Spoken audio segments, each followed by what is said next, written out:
Welcome to Third Floor Views, a production of Chesapeake Family Life, where we talk about health, education, and living with kids. I'm your host, Janet Jefferson. Today, we're talking about kids and COVID.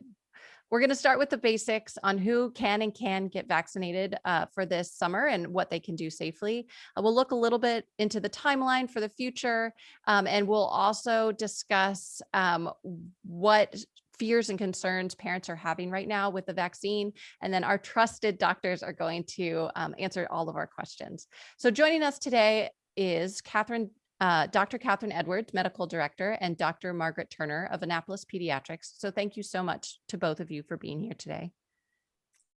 Thanks for having us. And then also thank you to our viewers and listeners. If you have any questions, make sure that you throw them in the comment section and we'll get to as many of those as we can. Let's get started. So one of my first questions is just where we're at right now. So Dr. Edwards, if you could just remind us, what is the youngest age that is currently approved for vaccinations? And then once those kids are vaccinated, according to the CDC, what can and can't those kids do? Okay, I'll jump right in with the data. The youngest age to vaccinate currently is 12. And currently that is only with one vaccine, which is the Pfizer vaccine. Most people are probably aware that there are basically two vaccines in our area that are being used, one made by Moderna and one made by Pfizer. The Pfizer vaccine is approved down to age 12, and Moderna is only approved at older ages, over age 18.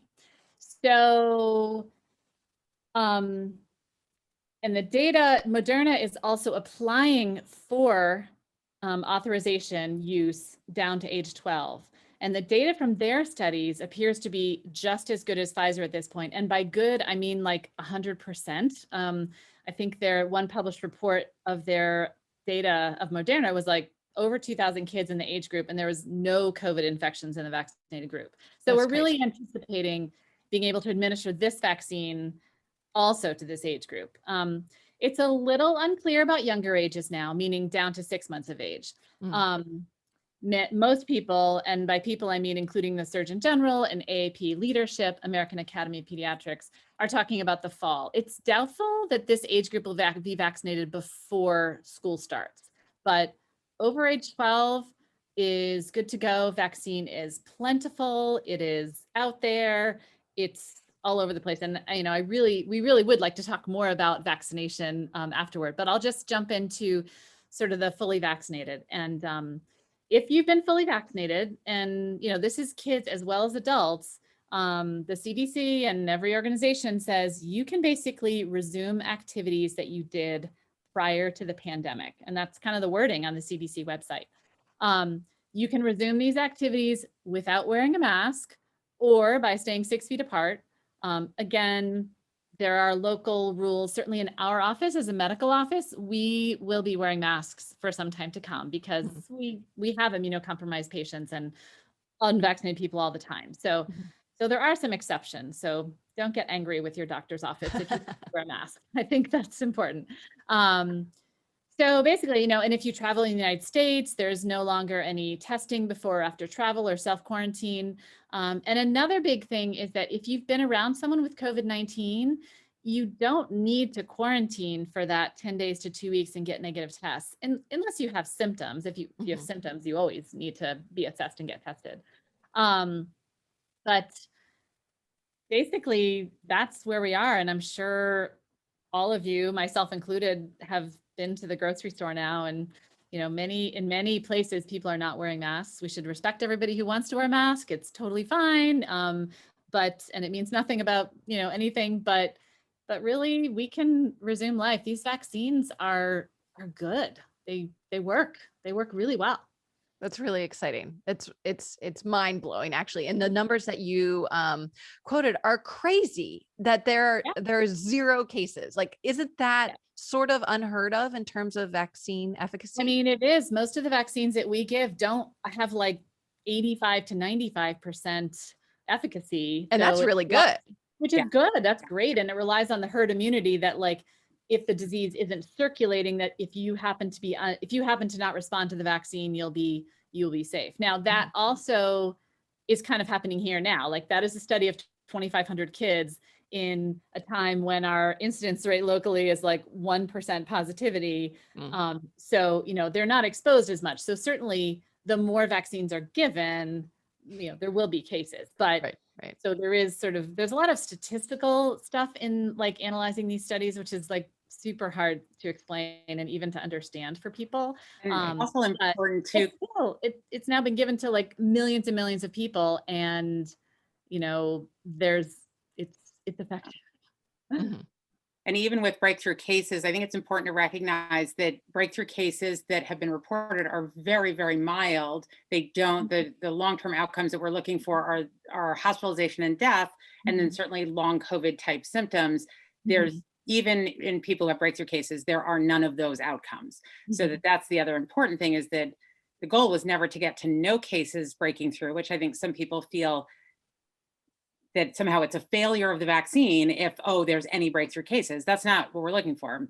We're looking for no one to die who's been vaccinated, which is similar to flu. The flu vaccine efficacy is about 50 to 60%, and yet we don't think it's not worth getting just because it doesn't prevent every case. It prevents the severest outcomes.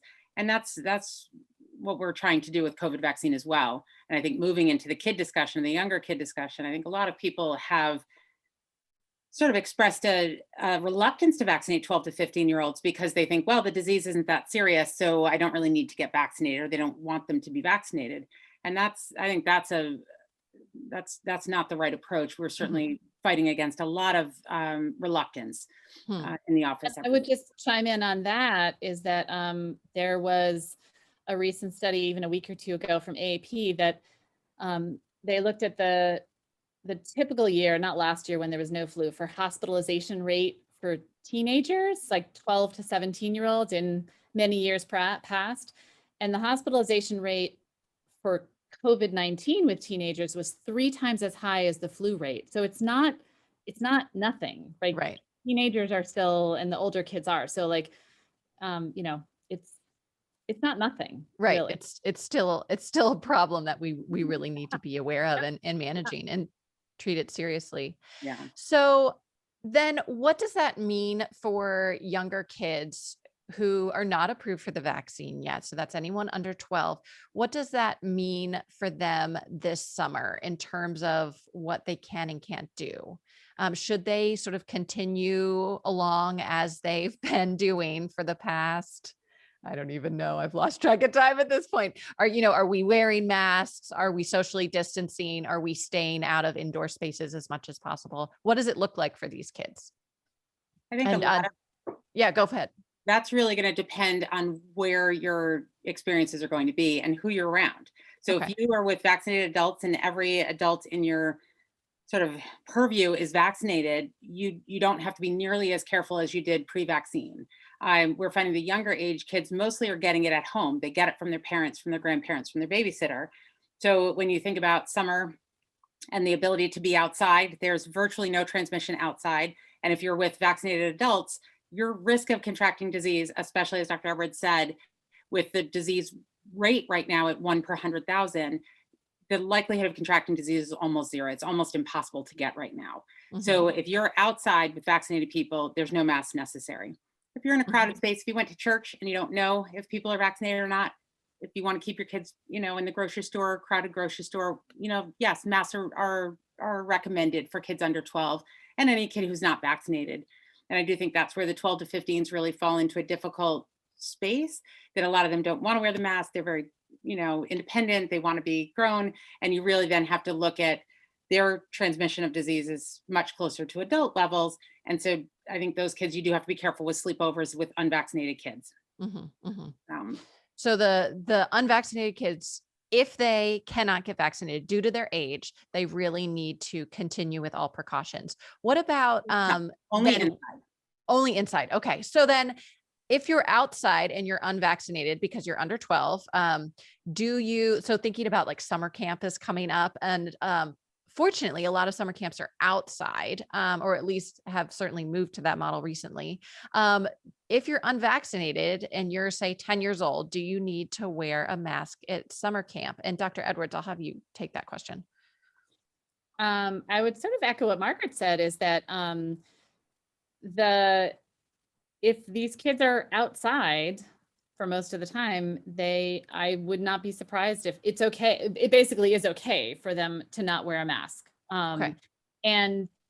But they will probably still be cohorted. So a lot of things for these kids will probably still be the same. Like I mean, there's day camps and sleepaway camps. Like day camps, they'll probably cohort kids like they're doing in school. If they're doing indoor activities, yeah, they probably will be wearing masks. But if they're outdoors with counselors, and you have to remember that this is an area of low transmission. Even on the CDC website, it says like state and local, like if your positivity rate is 20%, like you're going to wear a mask outside in a group of kids. And so I think you have to caution everything. I mean, let's keep in mind here that even without a vaccine for the past 18 months, like this age group has not been a significant source of infections, and the incidence has been low. If you layer that on top of the 70% of adults vaccinated, and you layer that on top of like they usually get it from there, I think you can feel quite safe with them being outside, no question. I think and for these kids for school next year, it's probably going to be the same. They're probably going to be wearing masks in this age group for school. They're probably going to cohort, until you get when they're indoors in close contact with others. Now, sleepaway camps, and if everybody's vaccinated, then you're as normal, and that's more for sleepaway camps and for older kids, where they certainly can be easily cohorted, testing beforehand. And I'll say this from personal experience. My daughter went to sleepaway camp in Maine for 4 weeks last summer, and she had to quarantine for 7 days prior. She had to get a test 3 days prior, but there was like no incident. And then she got there and there were no visitors and everything, but there's no COVID. So like, it's even in a better situation. They're still making her quarantine and, get a test, but a lot of the kids, especially 13, a lot of the kids 12 to 17 at this camp are vaccinated. So it's going to be even a better experience this year. And, again, Margaret can talk more about this, but I think we really need to think of this and these precautions in the scope of the epidemic of mental health of mental health issues that is going on right now with this age group. And so they need to go to camp. They need to not be isolated. They need to be off their devices. They need to not have virtual anything. So like you should send your child to camp or anything that you can, whether it's sleepaway or not. And you should not be worried that they're at higher risk of COVID they're probably at more risk of lice than they are of COVID. Oh, that's great. Dr. Turner, could you talk to sort of both sides of that coin? Yeah. How do we prepare our kids for summer camp, both in terms of staying safe, and so the COVID precautions we need to take, but then also how do we prepare them socially, and like what do we need to make sure that we're doing to make sure that they're ready this summer? So I keep talking about the summer of socialization for all ages from 2 on up. Every kid has been isolated for such a long time. They really have almost forgotten how to be social. They've forgotten a lot of their social skills, or they've never even learned it if they're 2 and under. So I think very, very much parents need to be intentional about creating socialization opportunities that they feel comfortable with. I think just like Dr. Edwards said, different people are going to have different levels of comfort taking off masks, engaging in social contact with people. So I think everybody needs to dip their toe into whatever pond they're most comfortable with, and then really, and again, intentionalization I think is the most important. You have to make a plan. You have to decide twice a week we are going to try to see other kids. Twice a week I'm going to let my kid go out on a sleepover. And then really looking to the people you associate with. There are lots of people who say I'm not going to hang out with anyone who's not vaccinated. I think that's a legit concern for the 12 and above crowd. I think the under 10 crowd, I think those kids can go to playgrounds, they can go to the pool, they can go out and be around other kids. And I think parents are going to have to help kids learn how to be social again. My son went to prom. He's a junior, rising senior in high school. And I was stunned to see how many little small groups of 5 or 6 kids that have been cohorted for 18 months, they're the only kids they've been allowed to see, And now they kind of forget how to be with other kids because they've been only with the same kids for so long. So I think these are, you know, they're small problems, they're first world problems for sure. But I think helping your kid, you know, almost role play. What do you think you're going to do? Who are you going to see? How do you, you know, how do you talk to people again in real life? It's all going to be a whole reintroduction that parents need themselves. A lot of parents have forgotten how to be social. I was And gonna say that, like, kids model their behavior after us. So like, if you're saying like, go out and have fun, but you're not leaving your house, even if you're vaccinated, like that's not gonna, so, it's important for you as a parent to get the data and feel comfortable, before you impose it on your child. Yeah. Absolutely. And I think helping kids who are feeling anxious about going back out into the world, I think there's starting to be more and more resources that I'm reading of how do you help your kid who feels nervous and how can you help them with the data? Because I think data, we rule our lives by data. And so it's always about the science. Here's what the positivity rate is. Here's what the CDC is saying. Here's what, the vaccine does. Here's what the numbers for the vaccine are. I think that really helps kids then feel more confident because they have the data behind it. Yeah, that makes sense. I think kids are always going to feel more grounded when they know what's going on. Yes. So one of my questions is, what are you seeing in your office right now? So Dr. Edwards, what are some of the concerns that parents have about this COVID vaccine?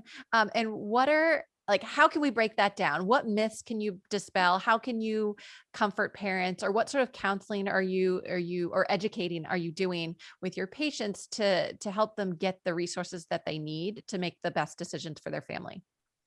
I think, there have been political and otherwise focus groups and everything else about like, how do we get people vaccinated? And overwhelmingly, the advice coming from a trusted medical professional individually is what most makes vaccine hesitant people get vaccinated. So we are considering this our mission at Annapolis Pediatrics, is to be ambassadors and to help people, for the good of their health. I mean, and we can dispel any myth because the definition of a myth is that it is not a fact, right? If it wasn't a fact, it's called a myth because it's not a fact. So I think, at its part, the newness of this vaccine and the rapidity with which it was developed is the biggest like mental barrier for people. And then I think another piece is this whole like mRNA part, right? So we have so much information out there. Like in the past, we would just say, oh, it's a vaccine against measles. And now we're like, it's an mRNA vaccine. It's a DNA, it's like whatever it is. So like even using those scary scientific words is a barrier for people because immediately they're like, I don't understand. If it's just a measles vaccine, you understand. So those are some of the these we're trying to sort of get over. At this point in time, we have the sort of luxury of emphasizing that these vaccines have been given to 302 million people, which is a lot. It's more than all. I don't know if I have it's more than like all the measles vaccine given in the past 10 years probably, or something like that. Like it's a huge number. And although there have been some issues that have been addressed, the risk of disease still outweighs any theoretical or potential risk of vaccine. And I think we By really hundredfold. Hundredfold. We have to keep hammering this fact. And so understanding, so a couple of, to dig into the really nitty gritty of it, mRNA, messenger RNA is not DNA. The vaccine mRNA does not alter anybody's DNA. It is destroyed by your cells after it directs the cell to produce a protein from the SARS-CoV-2 virus. So next time you encounter it, if I'm exposed, my body already knows what to do. So as soon as that mRNA messenger, M refers to messenger, mRNA gives the direction to my cells, they then know what to do. And that mRNA that was foreign or isn't me, it just goes away. So there's no interaction with our DNA whatsoever. So things about fertility, and we're kind of scratching our heads as to how this was even brought up. And it probably was brought up because of people think of DNA when they think of RNA. So, that's one that's, I think, easy to dispel. Yes,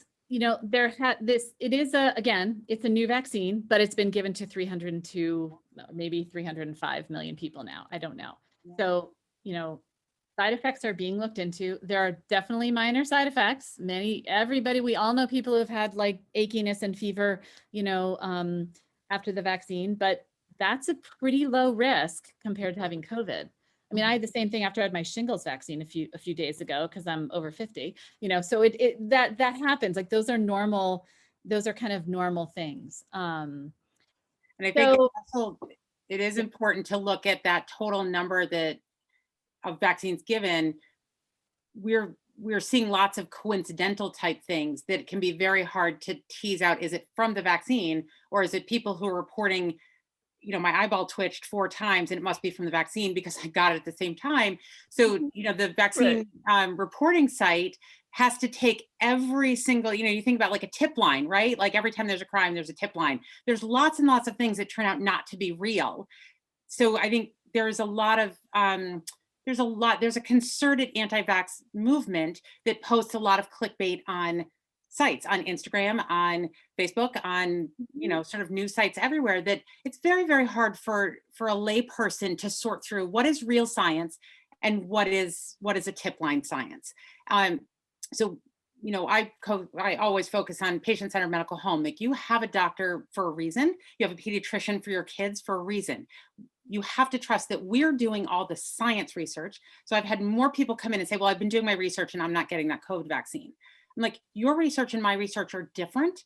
And I think it's really important to trust your scientists, trust your pediatrician who is a scientist, who's talking to other scientists, that we're not getting our information from the New York Times.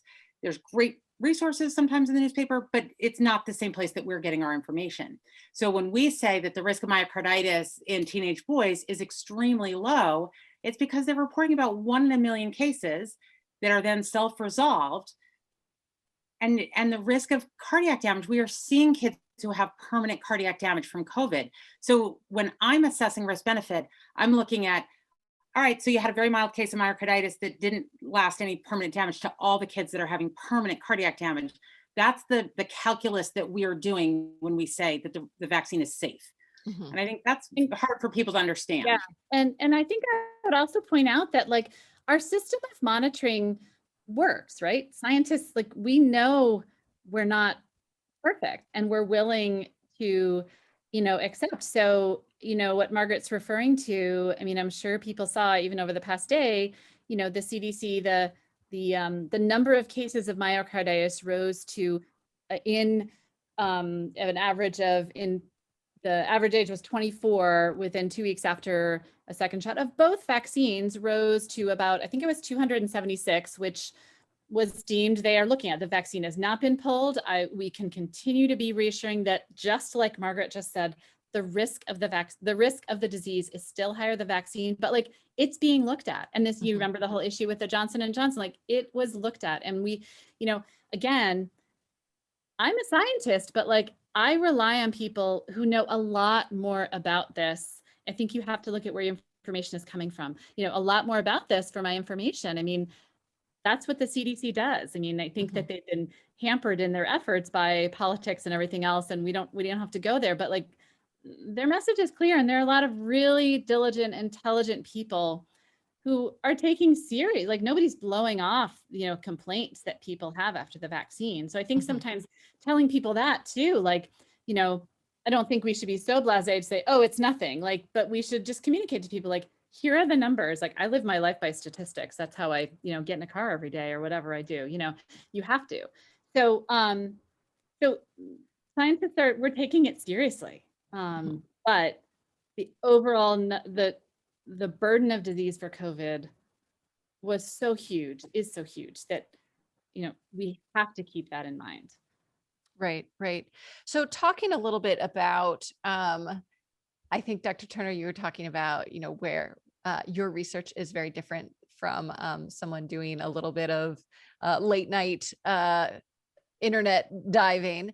I wanted to talk just briefly about how you are counseling your patients with changing policies and guidelines, because you've got the CDC, you have the federal government, we also have state governments, and there are all these different directives, but then you have like my great aunt Sally's cousin over in Nevada, her best friend said that yada, yada, yada. And I think it's a lot for people to handle. Yeah. Where are the trusted resources? Where should people be going? What are you telling your patients? Are you just saying, hey, call me, I'm your doctor, I'm doing the hard work for you? Are you being inundated with phone calls? What is the best way for your patients, and what are you telling them to do in terms of where to find their resources? I think anytime we talk about pediatric type research, when someone says, well, I want to do research on this, I 100% recommend the AAP and the ACIP, which is the American College of Immunization Practices. If you want to find out the best case scientist information, those sites are often very easily accessible for families. They're written at a non, sort of, you don't have to be a PhD in microbiology to understand those sites.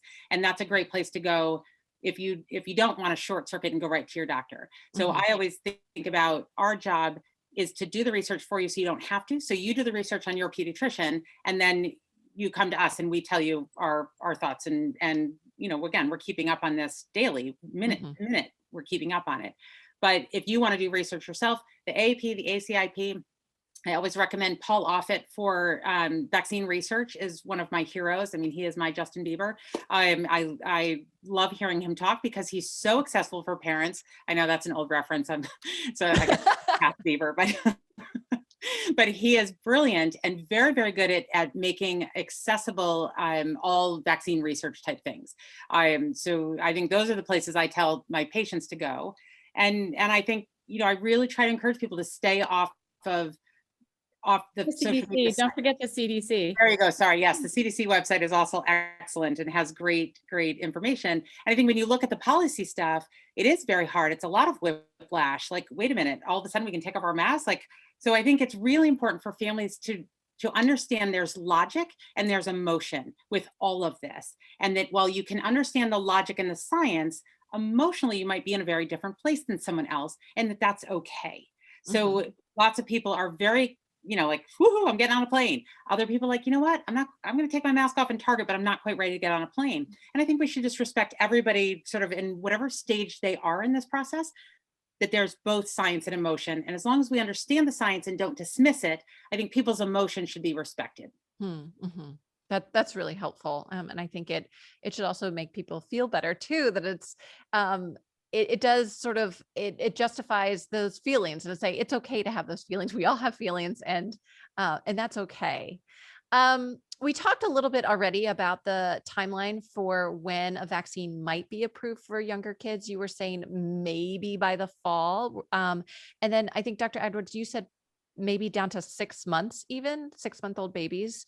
So that's really exciting.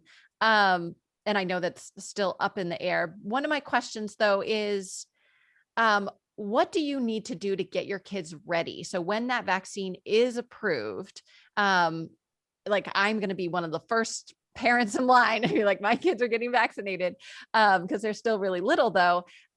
What do I need to do to make sure that they are ready? One of the things I've heard about is making sure they're up to date on all their other vaccines, because there might be a wait time between their regularly scheduled vaccinations and when they can get the COVID vaccine. So is that true? And is there anything else I should be thinking about?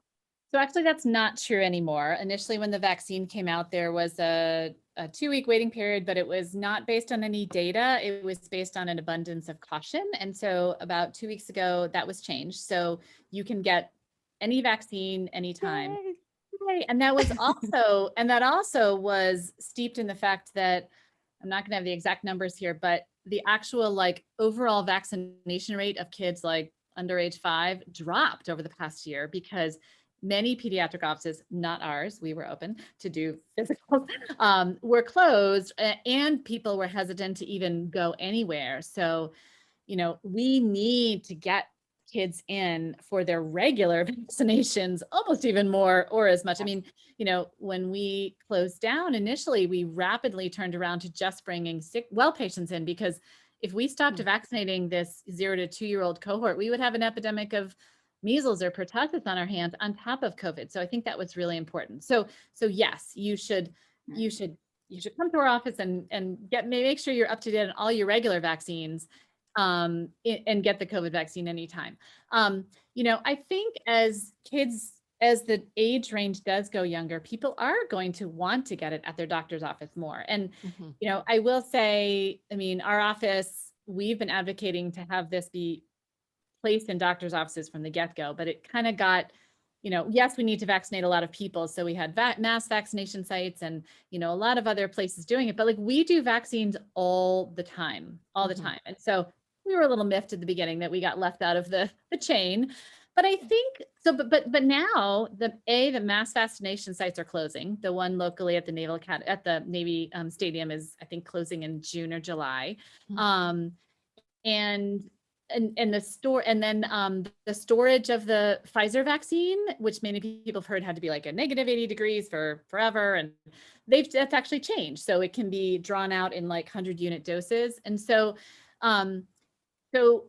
we see our role as offering it as a flu vaccine in the fall. So I think we really need to normalize this as a disease and as a vaccine. And I think that will happen. The Moderna vaccine, which doesn't have the same storage requirements, would be a great long-term option for us to give in our office when it goes down to 12 years old. And our goal would be to have COVID and flu clinics in the fall, because, we want to be part of the solution. We want all of our patients to be part of the solution to this. We want all of our families to be part of that. So the only preparation is like the same preparation, again, the normalization of like, this is the vaccine that you need to have. And again, I think kids model their behavior and anxiety after parents. So, if a kid hears their parent walk into a doctor's visit and says like, oh my gosh, there's scary vaccines, and, asking a lot of questions, not that you shouldn't ask questions, but maybe ask them not in front of your 10-year-old child or something, or try to ask them prior.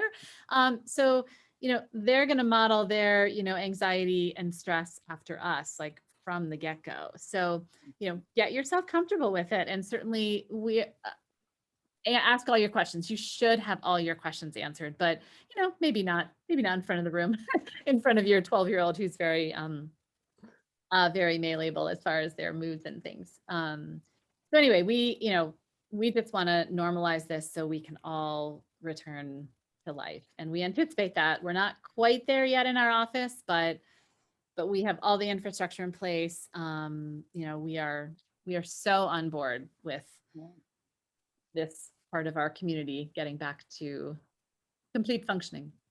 That's very exciting. Speaking as a citizen, but also as a parent, it is very exciting.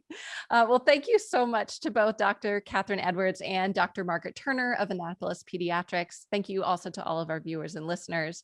Make sure that you do visit ChesapeakeFamily.com for any up-to-date local information on home, health, and living for today's Maryland parent. This episode will be archived on ChesapeakeFamily.com in video and podcast format. I'm Janet Jefferson with Chesapeake Family Life and Third Floor Views. Thank you so much.